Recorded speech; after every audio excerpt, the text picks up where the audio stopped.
Hello friends. आज हम सीखेंगे केवीए, किलोवाट, करंट और केवीएआर कैसे फाइन कर सकते हैं voltage, power factor, horse power के हिसाब से। और दूसरा हम ये भी सीखेंगे कि केवीएआर के हिसाब से हम कितने का कैपेसिटर लगा सकते हैं हमारे पावर फैक्टर इम्प्रूवमेंट के लिए। हम सिंगल फेज और थ्री फेज दोनों के लिए हम देखेंगे।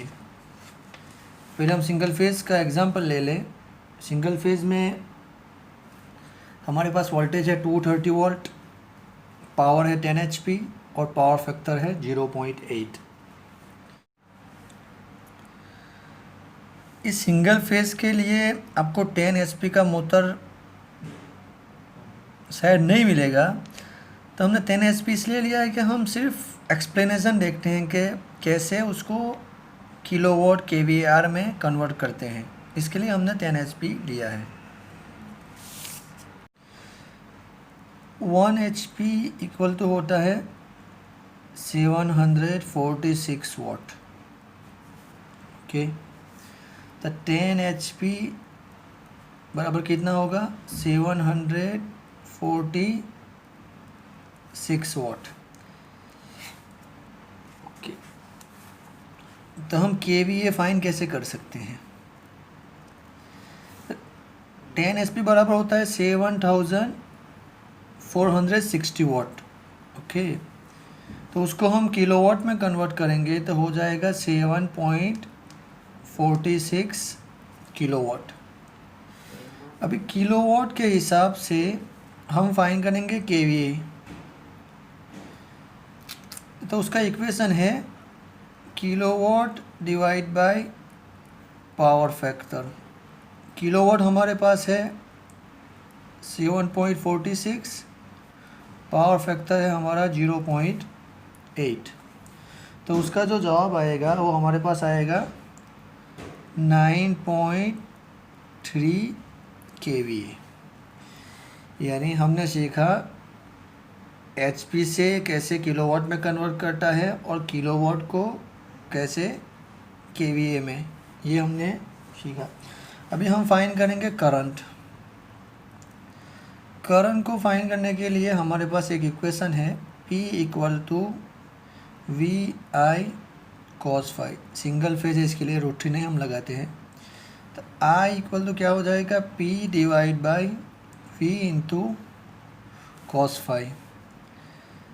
तो पावर हमारे पास है, हम इधर वॉट में लेंगे। क्यों वॉट में लेंगे? क्योंकि हम किलोवाट में उसको लेंगे तो करंट हमारा फिर किलो एम्पियर में आएगा। वोल्टेज हमारे पास है 230 और पावर फैक्टर है 0.8। तो उसका हमारे पास करंट कितना आएगा? 40.5 एम्पियर। ये हमारा करंट आ गया। अभी हम केवीएआर कैसे फाइन करते हैं वो हम देखेंगे। हमारे पास है किलोवाट, कितना है? किलोवाट है 7.46 किलोवाट। ओके, केवीए हमारे पास है 9.3 और एम्पियर हमारे पास है करंट, वो है 40.5 एम्पियर। अभी हम केवीएआर फाइन करेंगे। तो केवीएआर फाइन करने के लिए हमारे पास इक्वेशन है kilowatt multiply 1 minus power factor square divide by power factor. तो हम उस डेटा में अभी किलोवाट और ये सब डालेंगे। 7.46 हमारे पास किलोवाट है into 1 minus 0.8 square divide by 0.8। तो केवीआर हमारे पास जो आएगा वो आएगा 5.6 केवीआर। ये हमको अभी केवीआर रिएक्टिव पावर मिल गया।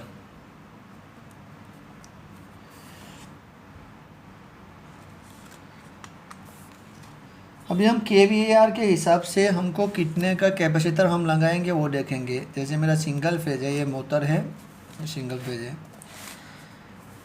KVAR हमारा है 5.6, तो हम कितने का भी कैपेसिटर लगा सकते हैं। तो कैपेसिटर हम लगाएंगे इधर 4.5 KVAR।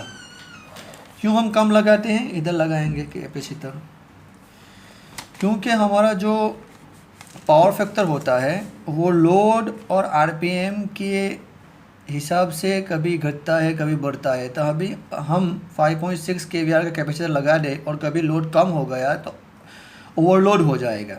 उसकी वजह से हम जब भी कैपेसिटर लगाते हैं वो जितना हमारा जो कैलकुलेटेड वैल्यू आया उससे हम कम लगाते हैं, इसलिए हमने लगाया 4.5 KVAR का कैपेसिटर लगाएंगे। अभी हम 3 फेज़ को देख लेंगे, उसमें कुछ प्रिकॉशन है वो हम बाद में देखेंगे। अभी हम 3 फेज़ के लिए देखें कैलकुलेशन। ये मेरा मोटर है, ये मेरा 3 फेज़ सर्किट है। 3 फेज़ के लिए वोल्टेज हमारे पास है 400 वोल्ट।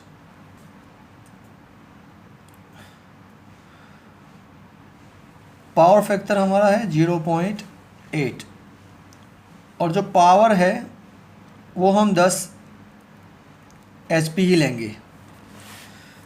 तो हमारे पास पहले डेटा है कि 1 HP इक्वल टू 746, तो 10 HP equal to 7460 watt. Okay, तो उसको KVA में कन्वर्ट करेंगे तो किलोवाट हमारा हो जाएगा 7.46 divide by 0.8 kilowatt divide by power factor करेंगे तो हमको KVA मिल जाएगा 9.3 KVA। यानी ये सिंगल फेज़ और 3 फेज़ दोनों में सेम ही आएगा। हमने सिंगल फेज़ में इधर लिया है 10 HP की मोटर लिया है, मगर इतना 10 HP का मोटर हम आपको सिंगल फेज़ में नहीं मिलेगा, मगर एक सिंपल एक्सप्लेनेशन के लिए हमने 10 HP की मोटर इधर लिया है। अभी 3 फेज़ के लिए हम करंट को फाइंड करेंगे। Power equal to √3V into I into cos phi। तो I इक्वल टू क्या हो जाएगा, P divide by √3V into cos phi। Power हमारे पास है 7460, √3 वोल्टेज है हमारा 400 और cos phi हमारा है 0.8। तो उसका जो जवाब आएगा 3 फेज़ के लिए करंट वो आएगा हमारा 13.5 एम्पियर। ये जो 400 वोल्टेज जो है हमारा वो लाइन टू लाइन है, फेज टू न्यूट्रल नहीं है, लाइन टू लाइन वोल्टेज है हमारा। हमको अभी करंट मिल गया। हम जब फाइंड करेंगे KVAR को, तो KVAR भी इधर 3 फेज़ के लिए भी सेम ही आएगा, क्योंकि हमारा जो पावर है वो सेम है। तो इधर हम 7.46 1.0.8 स्क्वायर डिवाइड बाई 0.8 करेंगे तो हमारा KVAR आएगा 5.6 KVAR। क्यों KVAR हमारा सेम आ रहा है कि इधर हमारा जो पावर है वो सेम है, पावर हमारा है वो क्या है, सेम है। वोल्टेज चेंज होने की वजह से हमारा जो करंट है वो चेंज हो रहा है, मगर पावर चेंज नहीं होगा। क्या चेंज हो रहा है, वोल्टेज कम और बढ़ने की वजह से करंट चेंज हो रहा है, पावर चेंज नहीं होगा। तो हमारा जो KVAR आया वो कितना आया, 5.6 KVAR आया। तो हमारा ये अभी 3 फेज़ सर्किट है। तो अभी हम कैपेसिटर लगाएंगे, वो किस में लगाएंगे, डेल्टा में लगाएंगे। डेल्टा में लगाने से हमारा कॉस्ट भी कम आएगा। तो जो 5.6 KVAR आया वो तीनों फेज़ के लिए आया। तो हम अभी लगाएंगे इधर 4.5 KVAR का। तो 4.5 KVAR है वो तीनों फेज़ के लिए है। तो अभी हम तीनों फेज़ को लगाने के लिए हम 3 को डिवाइड कर लेंगे तो 1.5 KVAR का कैपेसिटर इधर लगेगा। तो ये हमने से सीखा सिंगल फेज़ और 3 फेज़ के लिए कैलकुलेशन। अभी हम उसके कुछ प्रिकॉशन देख लें, वो मैंने लिख के रखा है। तो पहला प्रिकॉशन तो ये है, KVAR of motor and capacitor required is not fixed if changes with load and RPM both।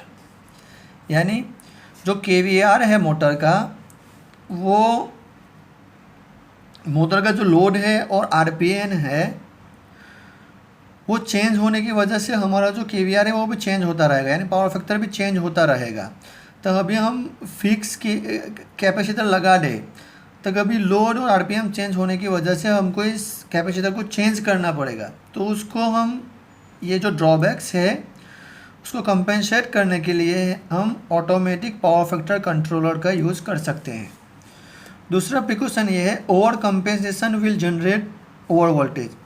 दूसरा क्या प्रिकॉशन लेने का है कि अभी हम 5.6 जैसे KVAR आया और हमने 5.6 KVAR का कैपेसिटर ही लगा दिया, तो उसमें क्या होता है, जब लोड चेंज होगा तो उसकी वजह से लोड कम होने की वजह से ओवर वोल्टेज भी हो सकता है। तो उसके लिए हमको क्या करना चाहिए, so always use little less KVAR capacitor then calculated. जो हमारा जो कैलकुलेटेड वैल्यू जो KVAR आया है उससे हम कम वैल्यू का कैपेसिटर उसमें लगाएंगे। फोर्थ प्रिकॉशन क्या है, if power factor is don't know then measure it using power factor meter at full load. आप अभी कभी पावर फैक्टर नहीं जानते हैं तो उसको पावर फैक्टर जो मीटर आता है उससे पावर फैक्टर को पहले मेजर कर ले। और 3 फेज के लिए हम कैपेसिटर लगाना चाहते हैं तो उसको डेल्टा में लगाएं, क्योंकि उससे क्या है, कॉस्ट भी कम आएगा। और छठा जो प्रिकॉशन है वो ड्यूरिंग स्टार्टिंग MCB, यानी कभी कभी क्या होता है कि कैपेसिटर लगाने से उसमें कैपेसिटर में ज़्यादा करंट फ्लो हो जाता है, उससे क्या होता है कि MCB हमारा ट्रिप हो जाता है। और हमको फिर देखना है कि MCB कम लोड का है, कम एम्पियर का है, तो फिर उसको चेंज करके जितना हमको एम्पियर चाहिए, जितना लोड का MCB चाहिए वो हम लगा सकते हैं। तो आई होप कि आपको ये जो कैलकुलेशन किया और प्रिकॉशन जो लेने का है वो समझ में आ गया होगा। Thank you for the watching video.